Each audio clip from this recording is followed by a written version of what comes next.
सी अभी तक जो भी SN2 में देखा की points and factors, now questions on rate of SN2 है ना। 5 क्वेश्चन बोर्ड पे लिखा हुआ है। फर्स्ट क्वेश्चन का SN2 को ऑर्डर बताना है। Primary halide, primary halide, primary halide, secondary halide. क्या आंसर हो जाएगा फर्स्ट क्वेश्चन का बताओ। SN2 में मैंने क्या बोला, कंसेप्ट याद करने, वो अल्काइल हेलाइट जो स्टेबल TS बनाएगा, है ना। तो पता है आप एक चीज समझो, इसका 1 2 3 पे क्या है, हेलोजन को छोड़ दो तो 1 2 3 पे हाइड्रोजन है। इसके 1 2 3 पे क्या है, 2 हाइड्रोजन 1 मिथाइल। इसके 1 2 3 पे क्या है, 2 हाइड्रोजन 1 इथाइल। 1 2 3 जो नंबरिंग दिया है ना उसको अच्छे से खोजो। इस कार्बन पे हेलोजन तो है ही, लेकिन 1 2 3 पे क्या है, 2 हाइड्रोजन 1 इथाइल। यहाँ पर 2 हाइड्रोजन 1 मिथाइल, 2 हाइड्रोजन 1 मिथाइल। इसमें 1 2 3 पे क्या है, 1 हाइड्रोजन 2 मिथाइल। तो रेट क्या, 1 2 3 4। समझ में आया। 1 2 3 पे छोटे साइज का ग्रुप चाहिए और विड्रॉइंग ग्रुप चाहिए। अच्छा इसमें बताओ, यहाँ पे 1 2 3 पे क्या है बच्चे, 2 हाइड्रोजन 1 थोड़ा सा बल्कि ग्रुप है। 2 हाइड्रोजन है, अल्फा बीटा कार्बन पे ब्रांचिंग है। देखो 1 2 3 पे क्या है इस केस में, हेलोजन जिस कार्बन पे जुड़ा है ना उस कार्बन का 3 ग्रुप देखो कौन कौन सा है रिमेनिंग। 2 हाइड्रोजन और 1 सेक ब्यूटाइल। इसके 1 2 3 पे क्या है बताओ, 2 हाइड्रोजन 1 आइसोब्यूटाइल। इसके 1 2 3 पे क्या है, 2 हाइड्रोजन 1 आइसोब्यूटाइल। इसके 2 हाइड्रोजन पे, इसके 1 2 3 पे 2 हाइड्रोजन 1 एन प्रोपाइल। अरे 2 हाइड्रोजन और 1 एन प्रोपाइल। इसके 1 2 3 पे क्या है, 1 हाइड्रोजन 1 मिथाइल 1 प्रोपाइल। बोलो फिर से रिपीट करते हैं, इधर इधर बताओ सबसे ज्यादा क्राउडेड 1 2 3 कहां पर है, सबसे ज्यादा क्राउडेड, सबसे लीस्ट क्राउडेड 1 2 3 कहां पर है, बोलो। ये देखो ना, ये 1 डिग्री हेलाइड है, no branching, no alpha branching, no beta branching. लेकिन इसमें देखो अल्फा बीटा गामा, यहाँ अल्फा बीटा, पता है यहाँ पे डायरेक्टली अल्फा में ब्रांचिंग है, यहाँ पे बीटा में ब्रांचिंग है, गामा पे ब्रांचिंग है। अल्फा में ब्रांचिंग बढ़ेगा मतलब प्राइमरी सेकेंडरी टर्सरी, अल्फा में ब्रांचिंग बढ़ेगा मतलब प्राइमरी सेकेंडरी टर्सरी, तो रेट कम हो जाएगी। बीटा में भी ब्रांचिंग अगर बढ़ रहा है, मान लो यहाँ पे एक और आ गया मिथाइल, अल्फा ब्रांचिंग बढ़े या बीटा ब्रांचिंग बढ़े, रेट ऑफ SN2 कम होगा। समझ में आया। इस केस में सबसे ज्यादा हो गया 3, फिर 3 के बाद बढ़िया, क्योंकि वहां बीटा में ब्रांचिंग नहीं है, गामा में ब्रांचिंग है। फिर 1, सबसे कम 4। मैं फिर रिपीट कर रहा हूं बच्चे, अल्फा ब्रांचिंग बढ़े या बीटा ब्रांचिंग बढ़े, SN2 कम होगा। बताओ ना, ये ग्रुप ज्यादा क्राउडिंग शो करेगा या ये ग्रुप है। देखो ना TS के पास ये ज्यादा है ना, TS के पास ये क्राउडेड ग्रुप ज्यादा है, ये भी क्राउडेड ग्रुप है, लेकिन जहां TS बनेगा उससे दूर है मिथाइल। पता नहीं मैं समझा पा रहा हूं या नहीं। जहां पे ट्रांजिशन स्टेट बनेगा उस कार्बन के बगल में क्राउडिंग नहीं है, थोड़ा दूर में। अच्छा जहां TS बनेगा उसी कार्बन पे क्राउडिंग है। देखो अल्फा क्राउडिंग मतलब जिस कार्बन पे TS बन रहा है वहीं पे क्राउडिंग हो रहा है। बीटा क्राउडिंग मतलब जिस कार्बन पे TS बन रहा है उसके बगल वाले कार्बन पे क्राउडिंग है। गामा क्राउडिंग मतलब गामा ब्रांचिंग, जहां TS बन रहा है उसके नेक्स्ट टू नेक्स्ट ब्रांचिंग। तो ब्रांचिंग जिस कार्बन पे हेलोजन है उससे जितना दूर ब्रांचिंग होगा उतना ही क्राउडिंग कम होगा। जिस कार्बन पे हेलोजन है उसी पे ब्रांचिंग होगी, क्राउडिंग बढ़ता जाएगा। पता नहीं समझ पा रहे हो नहीं। बोलो, मैं बोलूं, इस केस में उतना दिमाग भी नहीं लगाना है। प्राइमरी है, प्राइमरी है, प्राइमरी है, ये सेकेंडरी है। 2 डिग्री ऐसे भी बाद में आएगा। ये कौन सा अल्काइल हैलाइड है, सेकेंडरी। कैसे, क्योंकि हेलोजन देखो 2 डिग्री कार्बन से जुड़ा है, और ये सब अल्काइल हैलाइड कैसा है, प्राइमरी। बराबर, तो प्राइमरी मोर रिएक्टिव होगा ही सेकेंडरी या टर्सरी से। अच्छा इन सब में बताओ 4 1 देखो alpha beta 4 3 1 2 alpha 4 3 1 2 alpha sir 4 1 alpha 4 1 3 2।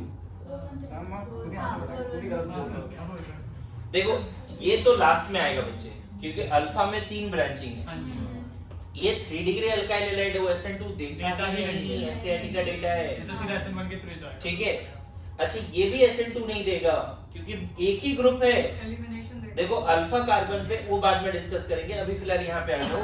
Alpha carbon पे 2 हाइड्रोजन है और एक बहुत ज्यादा बल्की ग्रुप है।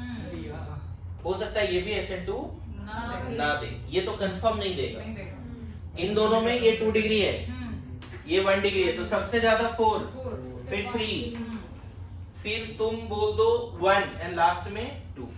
तो इधर हम 1 डिग्री नहीं देखेंगे क्या? हाँ हाँ हाँ हाँ, फर्स्ट वाला 1 डिग्री है, उससे ज्यादा 1 डिग्री, ये 3 डिग्री। हाँ वो ठीक है, तो फिर 1 डिग्री 2 डिग्री से ज्यादा नहीं होगा। नहीं, क्योंकि वहाँ क्राउडिंग बहुत ज्यादा है। ए बातें नहीं, सर 1 क्यों नहीं आएगा? रोहन रुक जा, अच्छा थोड़ा ध्यान दे यहाँ पे। ये 3 डिग्री है, ये प्राइमरी 1 डिग्री 1 डिग्री है, ये 2 डिग्री।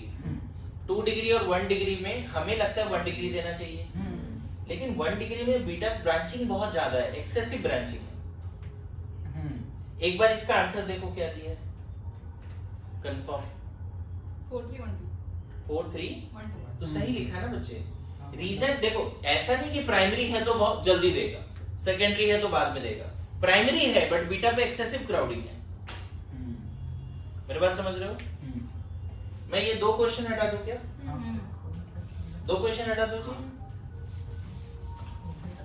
देखो डिक्रीजिंग इंक्रीजिंग जो भी होगा वो देख लेना एक बार, मैं सब में डिक्रीजिंग ऑर्डर में ही सजा रहा हूं। देखो यहाँ पे रोहन तुम्हारे लिए इसका अगर टीएस बनेगा तो कैसा बनेगा देखो। इसका टीएस में 2 हाइड्रोजन है, एक न्यूक्लियोफाइल आ रहा है, एक लिविंग ग्रुप जा रहा है, और इधर देख क्या है, ऐसा है ना। किसका टीएस बना रहे हैं? जहां पे बीटा क्राउडिंग है। बोलो आ रहा है समझ में?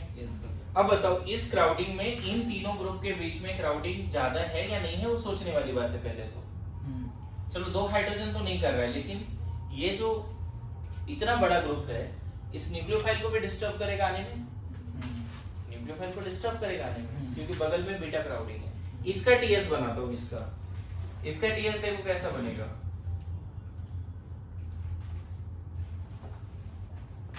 दो मिथाइल एक हाइड्रोजन है, ठीक है।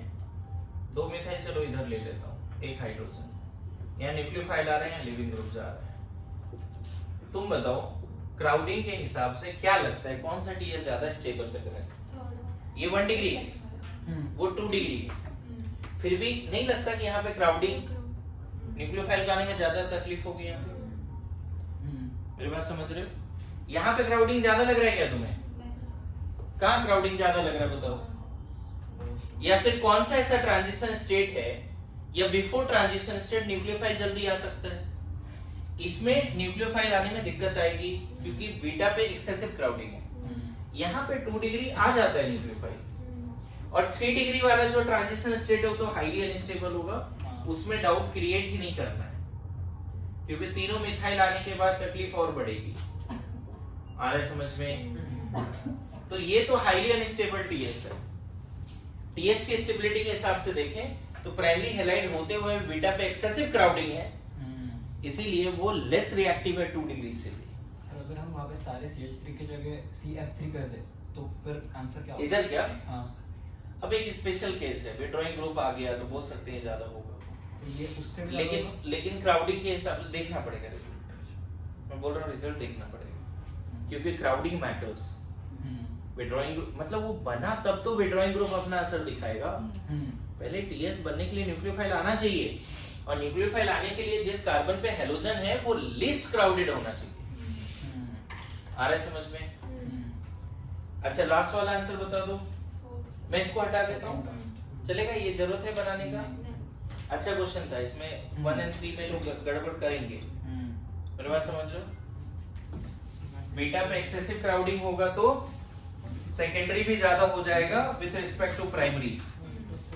बीटा पे एक्सेसिव क्राउडिंग होगा तो सेकेंडरी भी ज्यादा हो जाएगा विद रिस्पेक्ट टू प्राइमरी। ये वाला क्वेश्चन बच्चे 4 नंबर 1 2 3 इसमें तो डाउट ही नहीं है, राइट? एक्सप्लेन करने की जरूरत है, बेंजाइल है, क्राउडिंग बढ़ता जा रहा है। इस वाले में 1 3 2 1 3 2 पक्का? क्यों? देखो इसका 1 2 3 क्या है बताओ? जहाँ पे ब्रोमीन है उसका 1 2 3 में 2 H एक विड्रॉइंग ग्रुप है। इसके 1 2 3 में क्या है, एक H 2 डोनर है। इसके 1 2 3 में क्या है, 2 H और एक मिथाइल। सर उसमें पैरेलल पी भी आ जाएगा ना पहले वाला? पैरेलल पी आ जाएगा, वेरी गुड, इसीलिए ज्यादा है। इसका आंसर क्या होगा SN2 लास्ट वाले क्वेश्चन का? 1 1 3 2। बोलो, मैं फिर बोल रहा हूँ, जहाँ हेलोजन है ना बच्चे, उस कार्बन पे अदर 3 ग्रुप क्या क्या है उसको देखो। तो यहाँ जहाँ हेलोजन है उसके बगल पे क्या है, 2 हाइड्रोजन एक माइनस है। और यहाँ पे बताओ, एक 2 हाइड्रोजन एक मिथाइल। ऐसा है ना, ये अगर स्ट्रक्चर में लिखे तो ऐसा है, 2 हाइड्रोजन और एक। मिथाइल दोनों। मेरी बात समझ रहे हो? बोलो। Yes sir. अच्छा, कभी कभी ना हो सकता है तुमसे ऐसा क्वेश्चन पूछ ले, उसमें कंफ्यूज नहीं होना है। मान लो ऐसा बोल दिया, बोलते हैं SN2 बताओ, तब तो यहाँ 1 2 3 देखना ही नहीं है। ज्यादा अच्छा लिविंग ग्रुप कौन है? तो ये ध्यान रखना, हर बार ऐसा जरूरी नहीं कि तुम्हें हर जगह पे सेम हेलोजन देगा। अभी जितने भी क्वेश्चंस कर रहे हैं उसमें यूनिफॉर्मिटी क्या रख रहे हैं, हर जगह पे सेम हेलोजन। हाँ। मेरी बात आ रही समझ में? बट सर फिर अगर हेलोजन बदल दिया फिर कंपाउंड सेम देना पड़ेगा ना? हाँ, मतलब R पार्ट सेम देना पड़ेगा, और R पार्ट डिफर कर दिया तो भी लिविंग एबिलिटी के हिसाब से आंसर करना। जो अच्छा लिविंग ग्रुप है जल्दी SN2 दे। तो सबसे पहले मान लो या मिथाइल ब्रोमाइड या इथाइल आयोडाइड देता, तो इथाइल आयोडाइड बोलना चाहिए था, क्योंकि लिविंग उतना क्राउडिंग बढ़ा नहीं, लेकिन लिविंग एबिलिटी तो ज्यादा अगर है। लिविंग एबिलिटी भी बढ़ गया पर क्राउडिंग काफी ज्यादा हो गया तो फिर तो रिजल्ट देखना पड़ेगा, एक्सपेरिमेंटल केमिस्ट्री है। मेरी बात आ रही है समझ में? Yes sir. बोलो। Yes sir. चलो रिमेनिंग क्वेश्चन लिखो जल्दी से। कितने क्वेश्चंस हैं और? क्वेश्चन लिखिए। और कितने क्वेश्चन हैं? बस 4 क्वेश्चन। जल्दी जल्दी लिखो। ओके, ये क्वेश्चन कंप्लीट करके ही जाने वाले हम लोग, ठीक है? इतना तो पता चल ही गया होगा। सो इसका SN2 रेट, SN2 रेट बताओ इस केस में क्या लग रहा है? 1 2 3 2 हाइड्रोजन एक विनाइल। हाँ। 1 2 3 2 हाइड्रोजन एक इथाइल। यस। और ये तो देगा ही नहीं। अरे विनाइल क्लोराइड कहाँ देता है? तो इन दोनों बताओ, एलाइल ज्यादा अच्छा है या नहीं है? क्योंकि एलाइल में 2 PZ ट्रांजिशन स्टेट के P के पैरेलल आ जाएगा, पहले ही समझा दिया है। तो 1 2 3 देगा भी नहीं। अच्छा, इस वाले में ये बड़ा अच्छा क्वेश्चन है बच्चे। सर मेरे हिसाब से आया है, क्या पता कटपटा आंसर है पर आया है। देखो 1 2 क्या है यहाँ पे? 2 1 4 3 2 हाइड्रोजन एक मिथॉक्सी, मिथॉक्सी कहीं ना कहीं माइनस आई है, इधर इधर इधर इधर। 2 हाइड्रोजन एक मिथॉक्सी, 2 हाइड्रोजन एक माइनस M, 2 हाइड्रोजन एक मिथाइल। मिथाइल। हाँ। मेरे बात समझ रहे हो? 2 हाइड्रोजन एक मिथाइल। मैं बोला 1 2 3 आइडेंटिफाई करो, आंसर कर लोगे। बताओ सबसे ज्यादा कौन? फॉर्मल 2 1 4 3। अच्छा, उधर भी है लास्ट में क्या? हाँ ठीक है, वो देखा नहीं था। मैं बताऊं, alpha halo carbonyl compounds are most reactive for SN2। ये ऑलमोस्ट इसके रिस्पेक्ट में 5000 टाइम्स ज्यादा रिएक्टिव है। ये डेटा भी अवेलेबल है, मिथाइल क्लोराइड के रिस्पेक्ट में 5000 टाइम्स। तो इसमें आंसर देखो, मैं बता देता हूं SN2 का। ये बड़ा अच्छा क्वेश्चन है, इसको स्टार लगा लेना। पूछा जाता है सबसे ज्यादा 2, फिर 1, फिर 4 और सबसे कम 3। अच्छा, मैंने 1 इन दोनों में 1 को क्यों ज्यादा प्रायोरिटी दिया? मिथाइल क्लोराइड में माइनस है, विड्रॉइंग।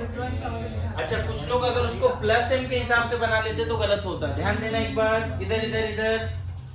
मिथाइल क्लोराइड से TS कैसा बनेगा? प्लीज प्लीज प्लीज शांति शांति बनाए रखिए। मिथाइल क्लोराइड से कैसा TS बनेगा बच्चे? न्यूक्लियोफाइल आ रहा है, लिविंग ग्रुप जा रहा है, बोलो। मिथाइल क्लोराइड से ये TS बनेगा। आपको पता है इस PZ में इलेक्ट्रॉन्स भरे पड़े हैं, 4 इलेक्ट्रॉन, 2 जा रहा है 2 आ रहा है।